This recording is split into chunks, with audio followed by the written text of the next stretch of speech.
In this episode of Pop Culture Weekly, I talk with Embeth Davidtz all about her brand new film, Don't Let's Go to the Dogs Tonight. I speak with Ben Barnes and Joe Freeman about their new Stephen King limited series, The Institute. And then it's all about the new horror movie, Skillhouse, as I talk with director Josh Stolberg. And then the controversial, the love him or hate him, I happen to like him, Bryce Hall. Let's go!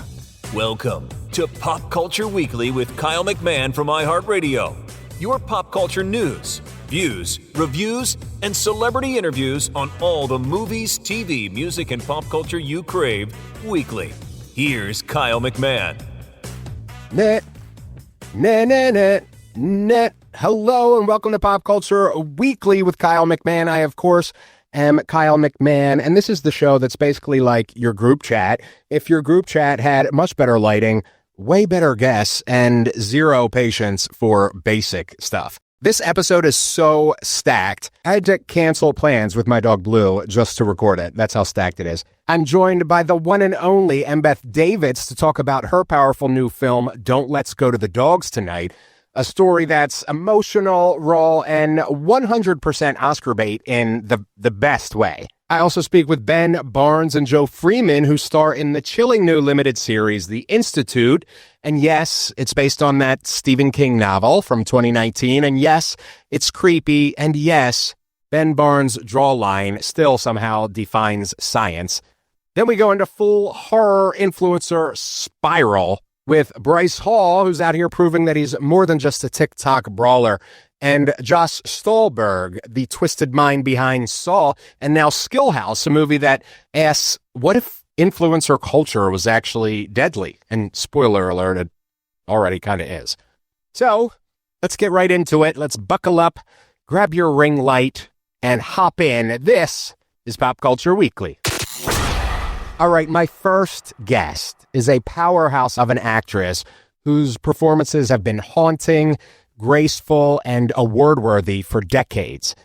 Whether she's surviving Schindler's List, shaking up Mad Men, or calling the shots in the morning show. Now, Embeth Davidtz stars and directs Don't Let's Go to the Dogs Tonight, a moving new film based on Alexandra Fuller's best-selling memoir about growing up during Civil War in 1970s Rhodesia. Don't Let's Go to the Dogs Tonight is raw. It's beautifully shot. It gives Embeth one of her most powerful roles to date, and she directed and co-wrote it. Get ready for a deep dive into memory and identity and one family's attempt to hold it all together through really just absolute chaos. Please welcome to Pop Culture Weekly, the incredible Embeth Davidtz. Thank you so much, Embeth, for speaking with me. I really appreciate it. Thank you for having me. Of course. So first of all, congratulations on the film. It's absolutely incredible. I want to start out by saying that. Yeah. Of course, you've had an incredible career. You have an incredible career that, at least to me, seems like you've had very thoughtful choices in the roles you've played or chosen.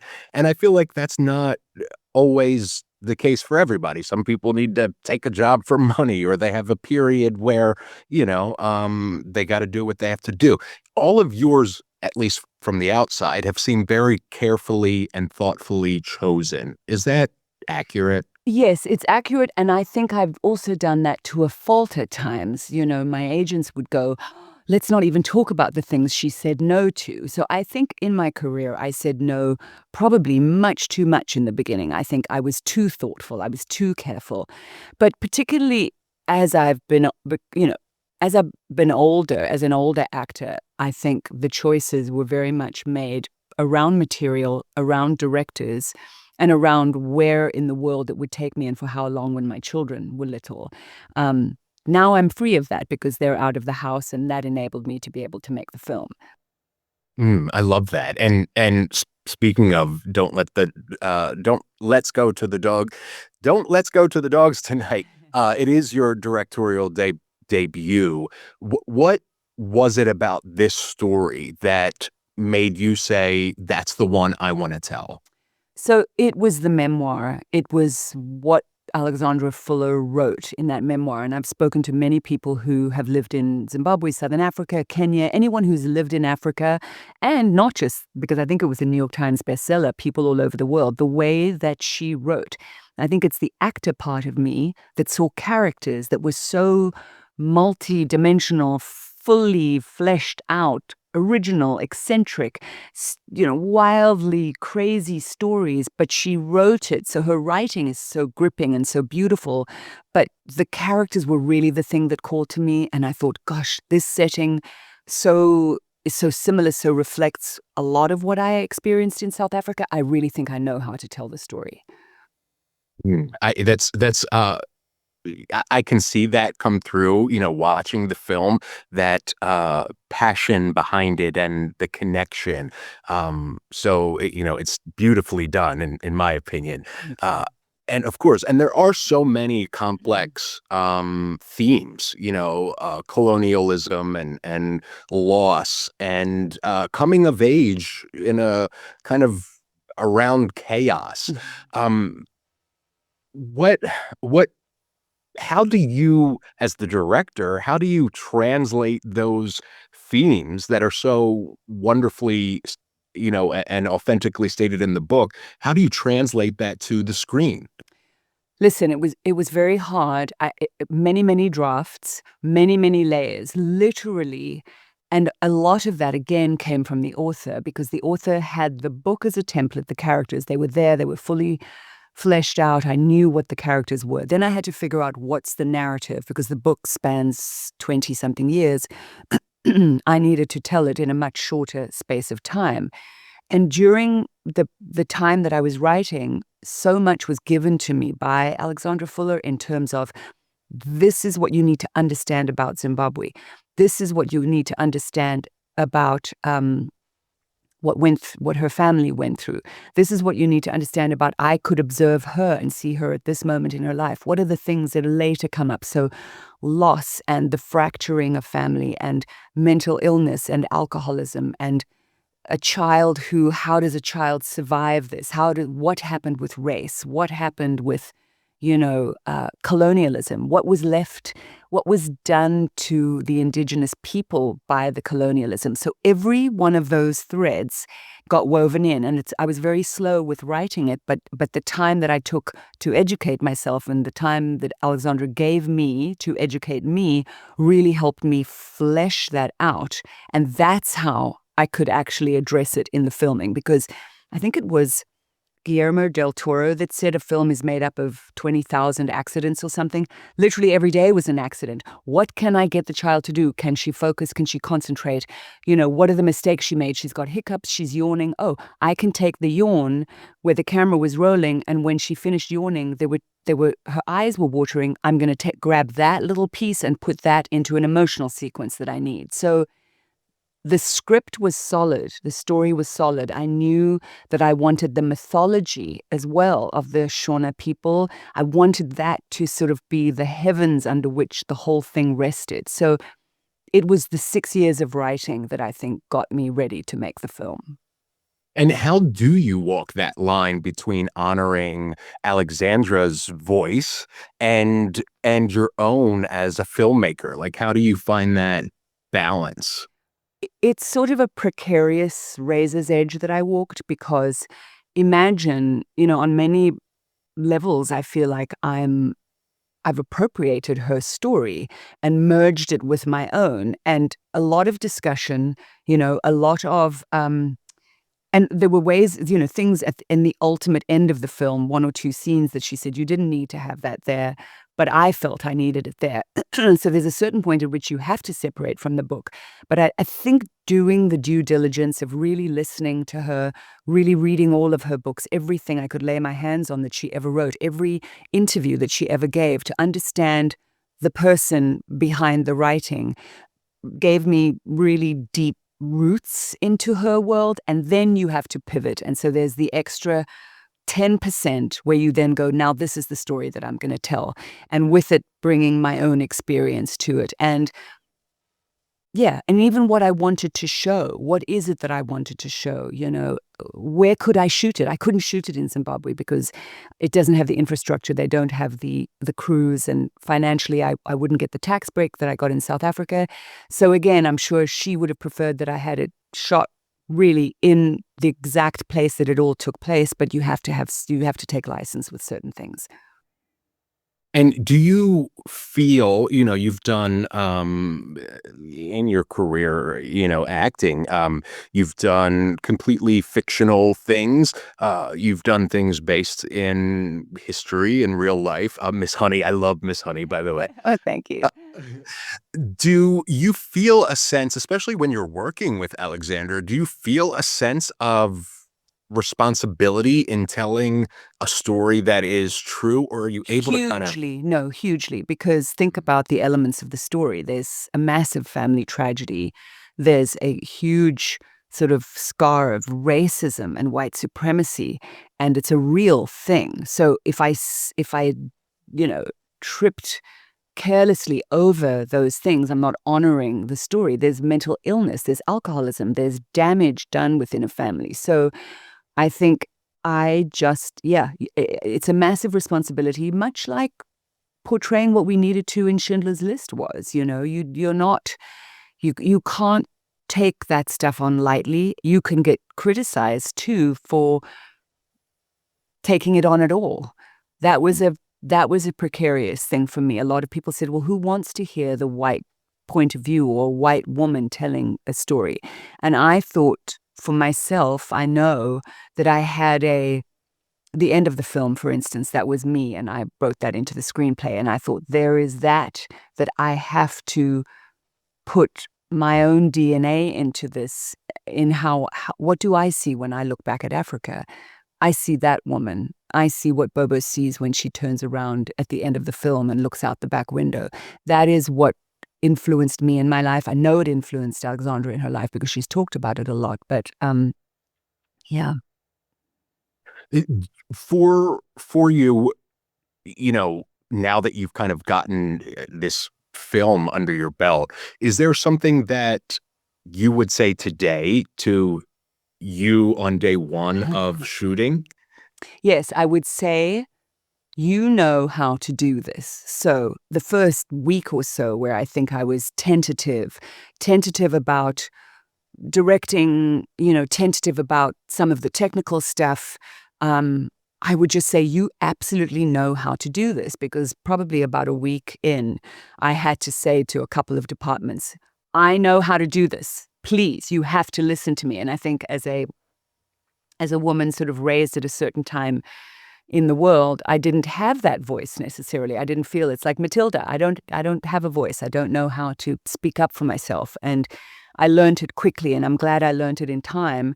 But that's what I would say is, you know how to do it. You know enough. You've been on enough film sets, and you know how to do it, basically. I love that. And I think that's a good reminder for anybody that kind of gets into that imposter syndrome almost, is, you are here for a reason to do this. So, yeah. Now that the project is out, do you see your next project being directing, or do you want to take a break and go into acting? Like, what are you thinking now? If a fantastic director comes along, one of the directors that I love, or a fantastic part, absolutely. I would love the ease. Oh my God, the ease of just acting now would be so wonderful, to not have the responsibility of everything.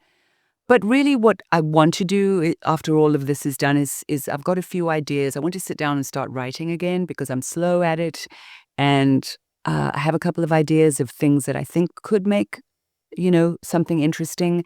But it's a long process for me. I'd love to direct again. Again, I know I have to love the story as much as I love this. And I think this is my most beloved child. I just can't imagine loving a story as much as I love this. I fell in love with the book.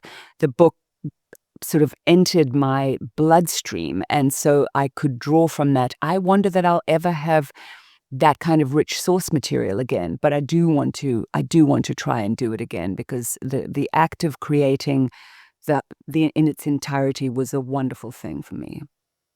And you've worked with some of the, most amazing directors of all time, Tim Burton, Steven Spielberg, Sam Raimi. I mean, did you along the way pick up anything that you now using in your own directing? Yes, for sure. I feel as though, first and foremost, Spielberg influenced me much more than I thought. So first of all, watching him, very decisive, very, very visual. But it's his films, not so much my experience of working with him, although that I learned a lot about how you run a set, how you move quickly, how you decisively know how to shoot exactly what you want. But his child point of view, it's in a lot of his films. That idea of sort of going into the world of the child and that being the entryway by which the audience comes into your story is so powerful and resonated for me over and over again in his films. And Bob Altman had a way of just being an incredibly fluid, on the ball, let it evolve the way that it evolves. So that moving camera, I had to do that because I had a 7-year-old in the lead. I had to be on my toes, have 2 cameras. And I always said to the camera that was closest, you've got to grab everything. Get her pulling her shorts out of her, she'd have a wedgie, or, get her when she has her hiccups, get a close-up of her filthy feet and be on that magnificent face as much as you can, because that's the way that we would tell the story. And Bob Altman just had a very casual rhythm that wasn't as stressed, wasn't a contracted, strident way. He was very loose, and especially working with a child, you kind of had to be that way to keep it playful, keep it light, even when it's a heavy subject matter, so that everyone doesn't contract,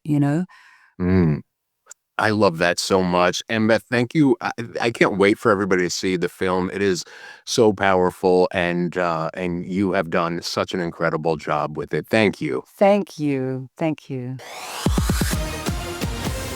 Embeth Davidtz. She's truly phenomenal, truly one of the greats. And you can catch her in Don't Let's Go to the Dogs Tonight, which is out right now in select theaters and POV, and it's absolutely worth the emotional damage. So bring tissues and wine or, water. All right, we're going to take a quick 60-second break to pay the bills. And we'll be going from childhood traumas to supernatural trauma when we return with Ben Barnes and Joe Freeman discussing their new limited series, The Institute. Be back in 60. All right. Thank you for supporting our sponsors that support this show that lets me bring it to you every week. So thank you for that. Let's keep the vibes, but now let's make them weird with my next guest. All right, Stephen King fans, don't freak out, or do, because this one's for you and me, because I'm a Stephen King fan. The Institute is the chilling new limited series on MGM Plus, based on Stephen King's 2019 novel about a mysterious government facility that abducts gifted children with psychic abilities and then puts them through, crazy experiments. Think like Stranger Things if it was written by someone who definitely doesn't believe in happy endings. Starring the always suave Ben Barnes and rising star Joe Freeman, The Institute really dives deep into the themes of control, power, and childhood loss in the creepiest way possible. So here to talk about the series and how they survived shooting this psychological nightmare are Ben Barnes and Joe Freeman. Hey, Kyle, thanks for having us. Of course. First of all, congratulations on The Institute. I really love it. It's such a great series. Tell me, for both of you, Stephen King is such a legendary talent, What is it like doing, a version of one of his books? Ben, how about for you? I mean, I've always been such a huge Stephen King fan. He's probably the most successfully adapted writer maybe of all time. I don't know. I mean, I've loved so many of his movies, from Shawshank to The Green Mile to Stand By Me to The Running Man. I'm not a massive horror guy, which is interesting. When you think about Stephen King, you associate him with that, but actually he writes in all these different genres, and he writes about hope and humanity and toppling systems of oppression and banding together and friendship and love. And he writes about all the most important things, and all of those things I think are very neatly contained in this Institute story. Really two stories, Tim's story and Luke's story, that then kind of combine into one story as we go. And it's got a really slow burn, kind of simmering, horrifying tension to it as well. So it really, really cool to be able to say that you play a character in the Stephen King cinematic universe. Yeah. How about for you, Joe? Yeah, I mean, it's you forget how much he has done. So the amount of classics that are out there, and then you find out that it's Stephen King. You're like, well, of course it is. Like, he's just, to be a part of that is amazing. And also for my personal family, my granddad, he could not believe it. Like, he is the biggest Stephen King fan I know. He's got every book. It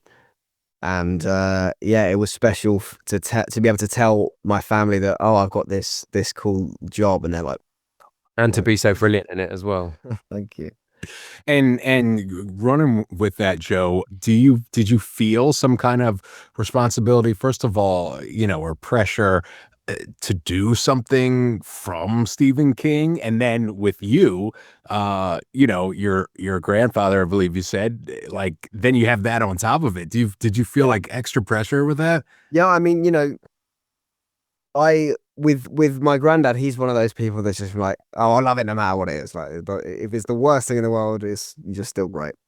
But Stephen King, you've got to be more on it. No more judicious, mate. Yeah. I don't think I have the same relationship with him as I do with my granddad.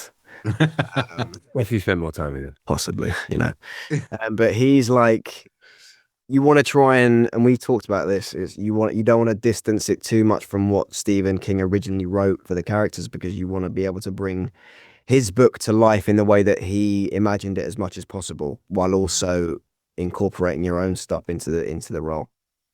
And for you, Ben, you've done all kinds of work. Do you feel, when you're doing an adaptation of a Stephen King project, do you feel pressure or anything, or are you able to kind of like chill? And I think there is a bit more pressure when there's a novel, because people have preconceived ideas when they've read a story about, they've imagined the character, they've pictured them walking around, they've pictured them doing these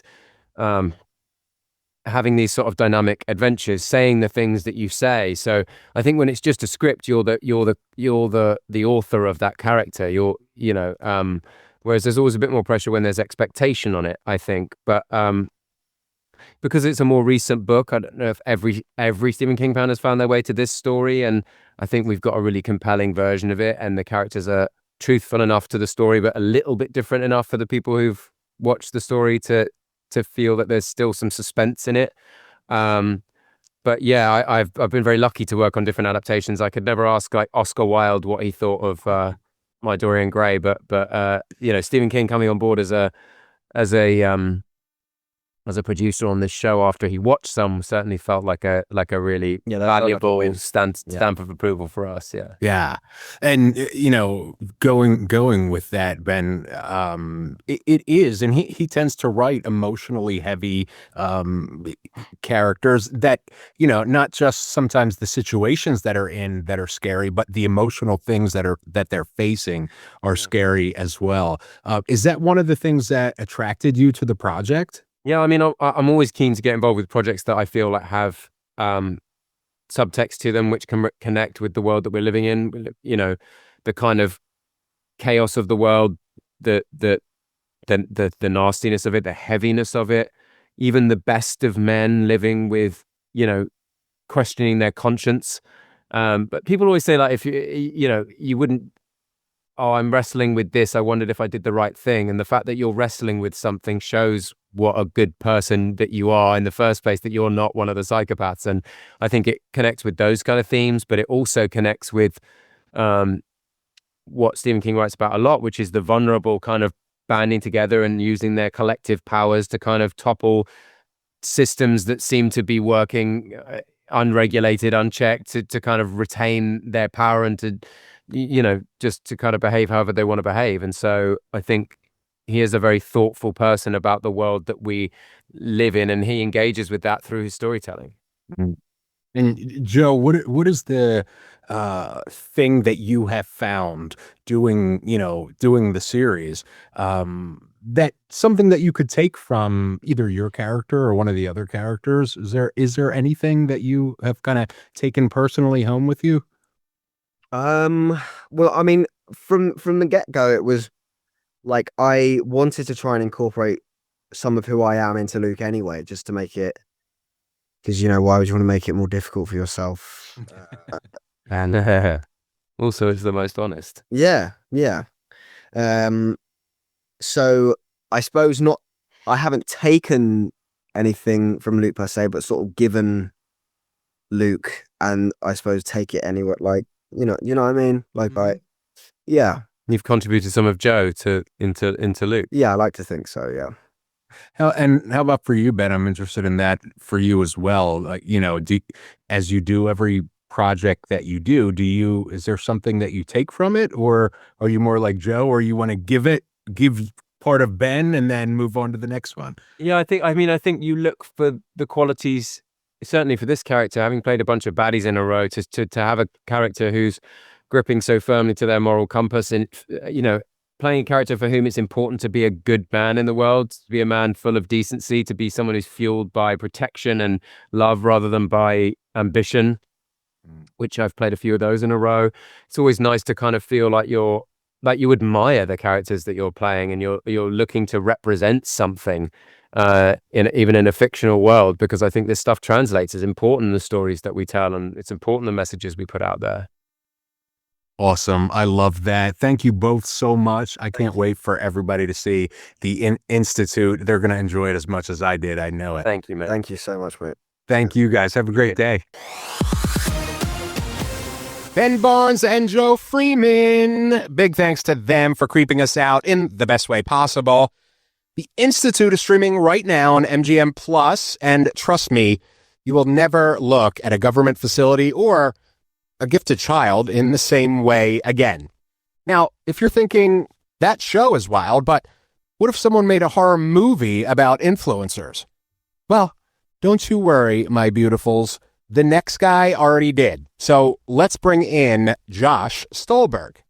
Josh is the twisted genius who's written multiple Saw films like Spiral, Saw 10, Saw X, Piranha 3D, and now brings us the horror movie we all knew was coming. It's called Skillhouse, and it is a razor-sharp, gory as hell satire horror that follows a group of influencers that are like competing for fame in a reality show where your follower count just might determine whether you live or die. And yes, it is just as gloriously unhinged as it sounds. So we're going to talk blood, fame, and cancel culture because writer Josh Stolberg is here to talk about killing clout chasers, working with actual TikTok stars, and why horror is still the best genre to hold up a mirror to our culture. I truly believe that. Here he is, Josh Stolberg.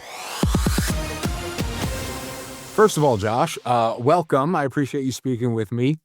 I'm so happy to be here. I love iHeartRadio. I listen to it daily. So it's where it's my podcast streaming of choice. So yeah. Awesome. Thank you. So congrats on the film. I want to go back a little bit though on your career first. You've had an awesome career as writer and director.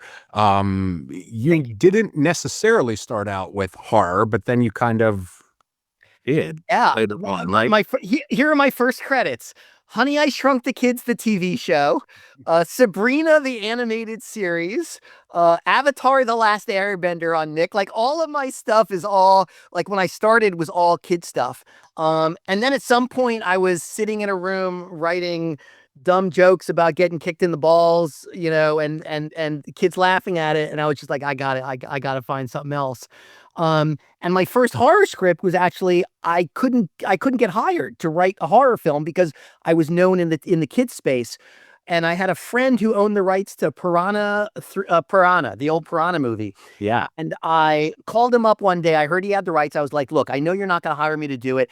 Give me 3 weeks. Give me 3 weeks. Don't sell it.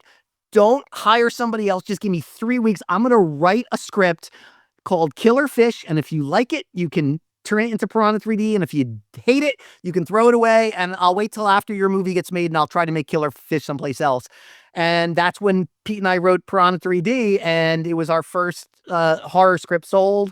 And it led down the path of me pursuing horror movies, which has always been my love. Like Halloween changed my life as a kid. And then being able to, like, I even got a chance. Pete and I wrote on, did a rewrite of a Halloween movie, and being able to write kills for the Michael Myers after having a poster of him up in my wall growing up was just, it blew my mind. Yeah. And that's actually, I was going to ask you about horror. I'm a huge horror fan, and I love your horror work. First of all, Piranha was such a fun horror movie that kind of, crossed different not boundaries, genres is the word I was thinking. Yeah, And maybe some boundaries too. Definitely some boundaries.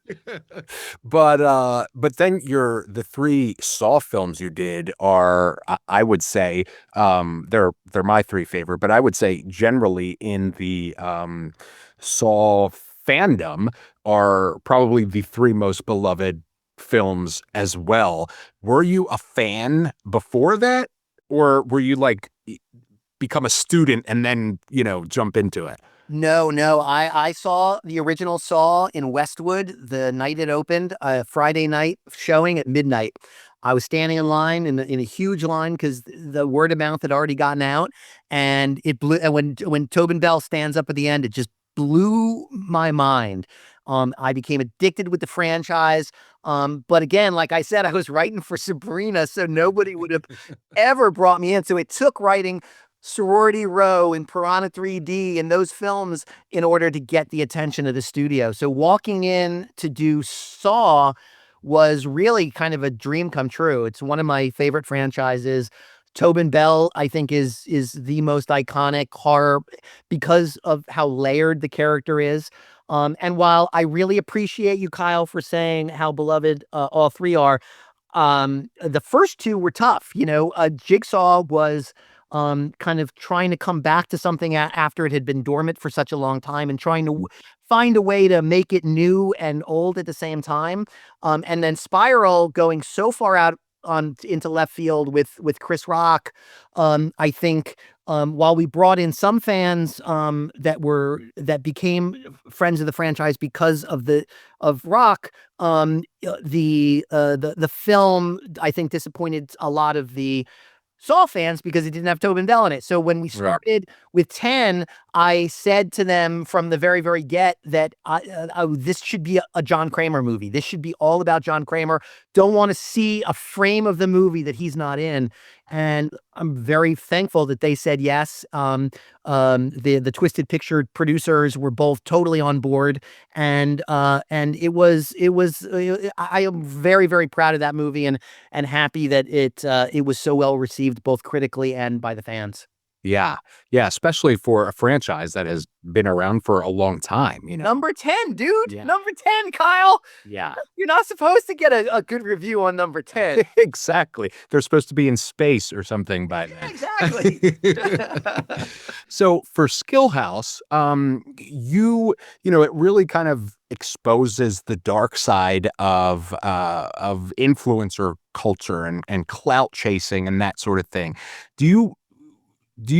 Is this like a love letter, or a warning about kind of, this culture?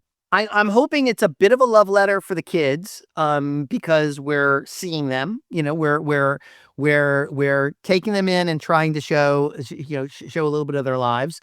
And we really also tried to create an interactive feel with the way we shot the movie, the screen language of the film. With the vertical phone frames and the comment overlays and the deep fake videos, they're all woven into the cinematography. And we're kind of hoping that it mirrors a little bit about how Gen Z consumes media.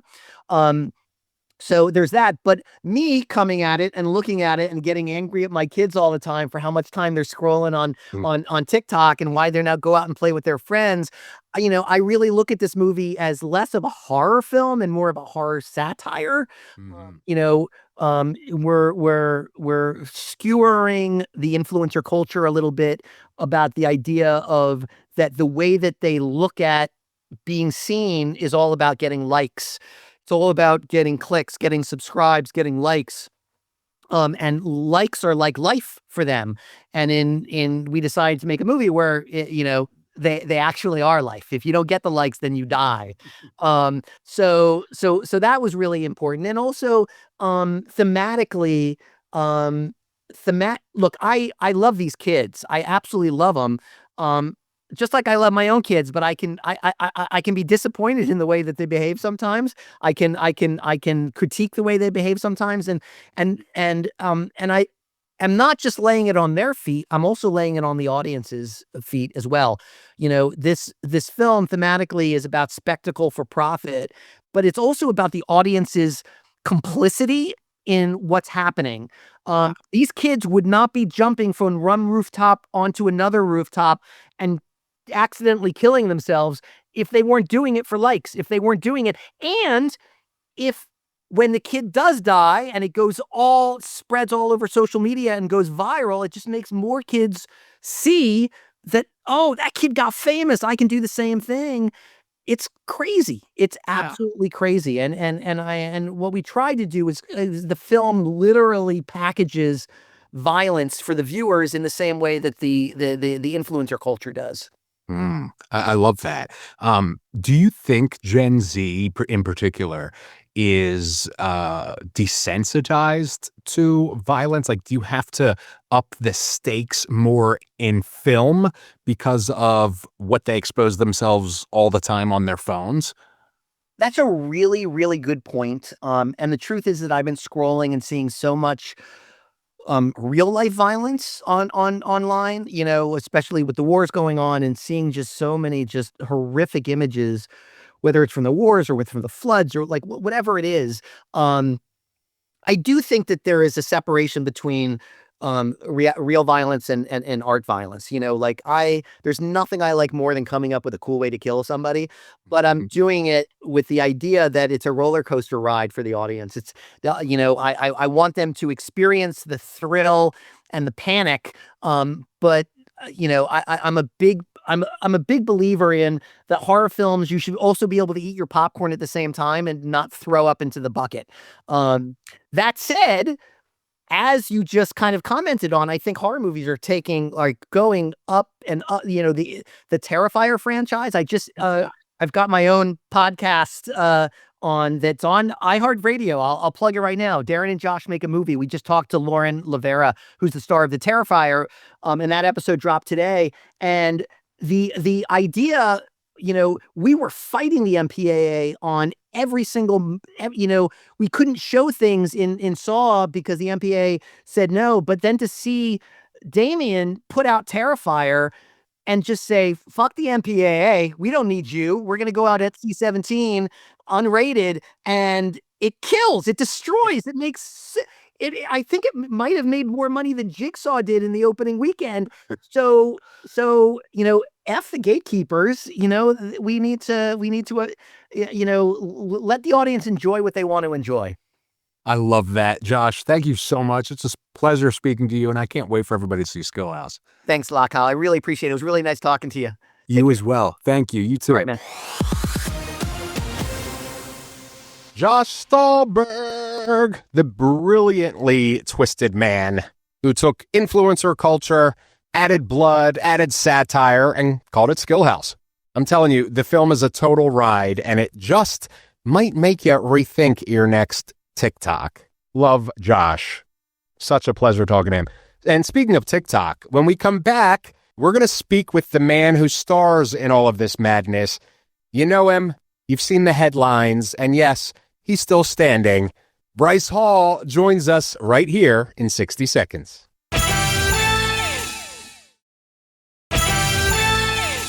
All right. As always, thank you for supporting our sponsors because they allow me to bring this show to you. All right. Whether you know him from TikTok, from throwing hands in influencer boxing rings, or from being on every Gen Z mood board marked chaotic neutral, my next guest has officially entered his horror movie era. Bryce Hall stars in Skillhouse, blood-soaked, no-filter satire that asks, what if chasing clout literally killed you? And as I said earlier, spoiler alert, we kind of know that it already does. But in this case, there's way more gore and slightly fewer brand deals. Speaking of killer brand deals, I am dying to support your business. Hit us up if you're interested. I'm only partly kidding. All right, let's get into it with Bryce Hall. How you doing, man? Oh, I'm vibing. I'm having a great time. Yeah, you loving this? Yeah. So what's the excitement like for you? I mean, you have a movie coming out this week. Like, tell me about that. What are you thinking? You know, I thought it was going to be smooth sailing, just posting my videos, and people were just going to go in there, and then people were telling me I have to do press things, and I'm like, what does that mean? So now I'm here doing an interview with a bunch of people, and everyone that sees multiple interviews is going to see I'm wearing the same exact outfit in every interview. So I think it's great though, besides, that. So what was it like? I mean, this is, you've made a movie, you've crossed that bridge, so to speak. How has this been for you? Is it fundamentally different from what you have typically done in your career? Filmed this 3 years ago, and it felt like I was filming a higher production YouTube skit. That's what it genuinely felt like. It was a great experience though. It was really fun, and I saw some clips and some final cuts of everything. It turned out great, way better than I thought it was going to be. Really? Yeah. And so Skillhouse, it kind of dives into the darker side of influencer culture, how much of that, obviously this isn't a documentary, but how much of that is taken from your own life for your character in the film in general? Oh, it's extremely similar, except the fact that I don't die. And no other social media creators die if they don't reach a certain amount of views. But the culture of wanting as many eyeballs on you as possible and doing anything to do that, the message was there. It's just a little deeper in the film. And do you feel that there is this pressure, you've been creating a long time, do you feel even today that there is this pressure to be bigger and better and get more eyes on it? And, is it this constant struggle today still? For me, I don't do the crazy things that I was doing when I first started to get eyeballs. Now it's like I'm the most authentic version of myself online, and I feel like this is my lane. Like the lane that I'm doing right now is what I want. But social media creators that are just starting, the live streamers, those guys have to think of something every single day that's going to get eyeballs, and I can see how that can be a lot. What's your advice for those guys and, those people starting out? Don't take it too far. Even if I say don't take it too far, they're going to be like, oh, that's easy. But you never know when you take it too far until you get the backlash. So just maybe ask your peers around you if you're taking it too far. Okay. And, you have been known for being pretty unfiltered in your content. Was there ever a time making this where you kind of had to hold back some of you, either in actual production or the film itself? My character is based off of a more exaggerated version of myself. So if I did have like a outburst like that, they kept it in the film. There were some weird moments where the producer who I'm close with, one of the producers, Ryan Cavanaugh and Brad Baskin, like I'm close with them, they would get me angry or throw it on set, and I would be ranting about something else, and they would put it in a scene that matched that vibe. It was so weird, like how movie creation works. Like they used some of the clips where I was arguing, and they were putting it in the film, and it looked great. I was like, what? How did you guys do that? They usually like my phone to edit. I'm like, what? You know, Skillhouse is a horror film, quite obviously. What is the realest horror moment that you've had? You know, you've had a long career in your influencing career, I guess is the best way to say it. Um, You know, ever had any scary things? I never had a scary moment, but I think if you look at it deeper, some of the comments that are extremely negative, you could say that that could be horror related, but honestly, I never really cared for hate. I never really cared if people hated me. How did you like just let that roll off? I think it's the way I grew up. Shout out to my mom. I don't know. I just was bullied throughout my entire high school, middle school. So like I kind of was just used to people taking shots at me and then just being like, "Ah, I don't even care." Mm. And it's kind of funny, like, you know, thinking about it in under the lens of your career that, you know, you have had these haters that like, yeah, bro, you're one of tens of thousands of comments on a video with tens of millions of views. Like, cool. You know what I mean? Yeah, no, also I use it as like great I respond to some of the hate comments because it's great video content. Mm. Like I can make it into like a comedy, like a comical video just based off of like some of their hate comments. It's actually really fun to do. I love that. So some critics, and I don't consider you know myself a critic. I'm a huge movie buff, obviously, but I review movies. But I don't like. I'm not like a critic. But some critics say that influencers don't belong in cinema. Do you feel that Skillhouse, and especially you know, now that you have a film under your belt, presumably more to come in your career, do you feel that that is like an old style, old way of thinking? I think that is an old way of thinking. I don't think anyone thought social media creators would be as big as they are today or as influential in modern day culture as they are today. Like they're already being put in random movies. Like Family Guy has addressed some social media creators. They're putting social media creators everywhere now because it's so hip, it's so new. Like live streamers, they're the biggest thing in the world. Some of these influencers, some of these creators are getting more views than A-list celebrities now, you know? Like it's a new world and social media has a way bigger impact than people think or as Hollywood thinks, I guess. I guess this is the first one. This is going to be the first test like or the stepping stone to maybe potentially like a new world of Hollywood. Do you think Hollywood fears influencers taking over the traditional system? I think I can see how it would be scary because it's a bunch of people who have no PR training, a bunch of people who have just like experience with a camera that's on them and they say whatever they want. Like they're like a walking time bomb for Hollywood, yeah. Do what do you see in your future now? You know, now that you've been expanding your creative outlets, you know, did you get the taste for film and now like you want to double down on that, or you know, what are you thinking? We're already working on a pretty awesome movie, not Skillhouse related. Like it's a pretty sick concept and the budget is pretty high. This film should be great.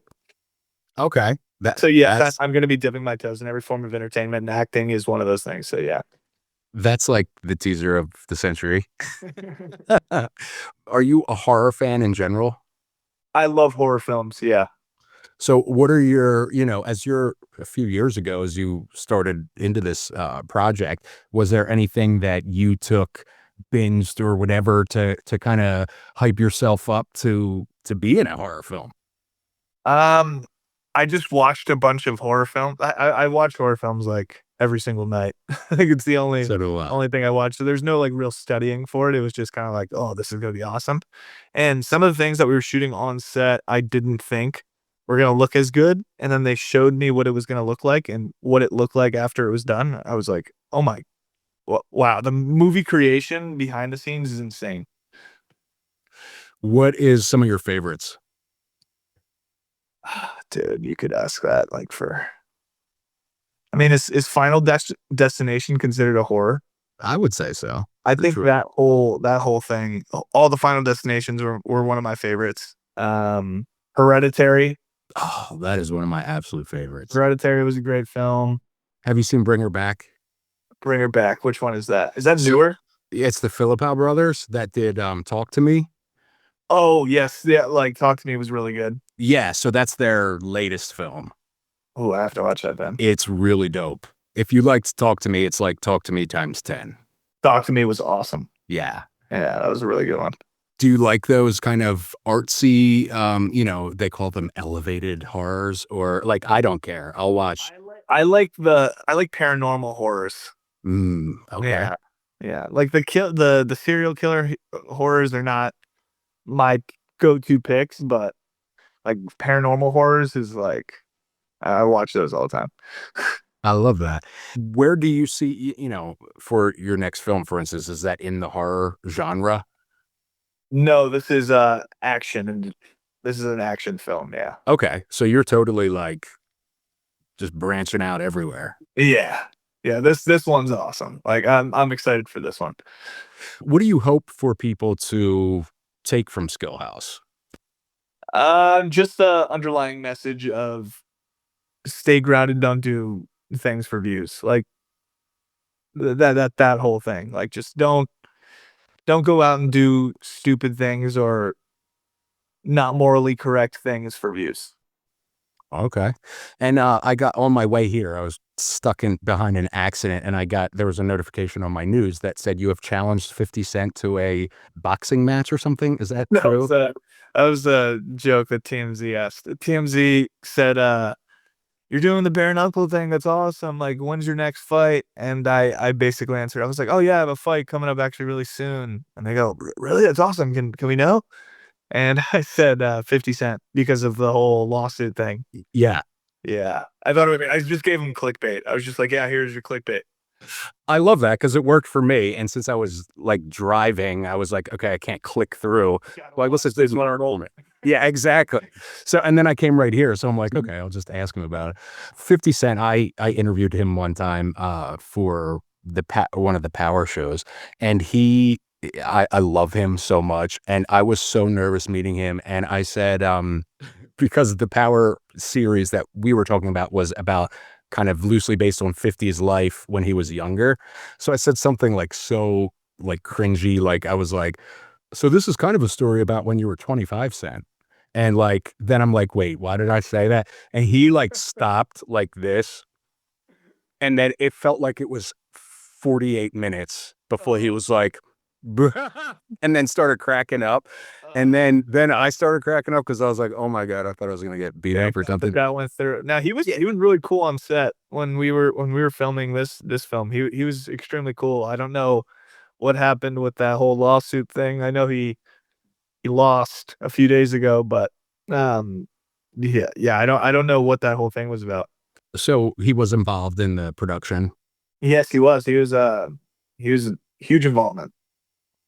Which is awesome because a lot of times, you see films that have a producer credit from somebody, and they never went to set or anything. I mean, yeah, no, he was involved. He was in a ton of scenes. Like he was in there. I love that, bro. Thank you so much for speaking with me. Skillhouse is awesome. I can't wait for everybody to see it. Did you watch it? Yeah, of course. As I said, I'm a big horror buff, and I don't care if something was made with a $12 camera. If it's horror, I'm in. And this one I love like the message behind it. You know what I mean?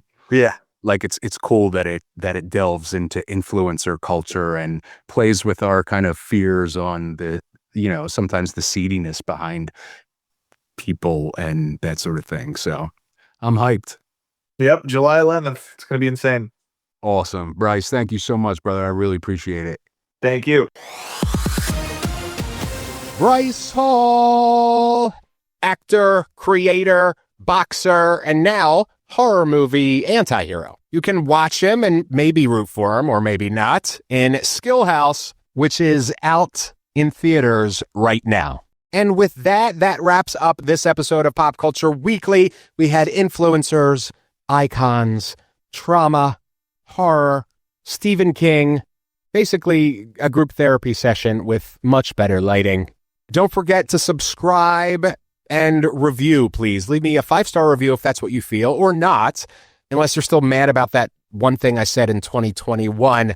All right. See you next episode. I love ya. We out. Thank you for listening to Pop Culture Weekly. Hear all the latest at popcultureweekly.com.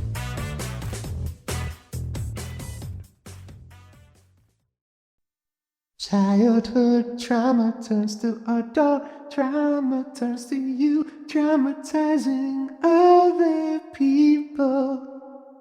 Sing it with me.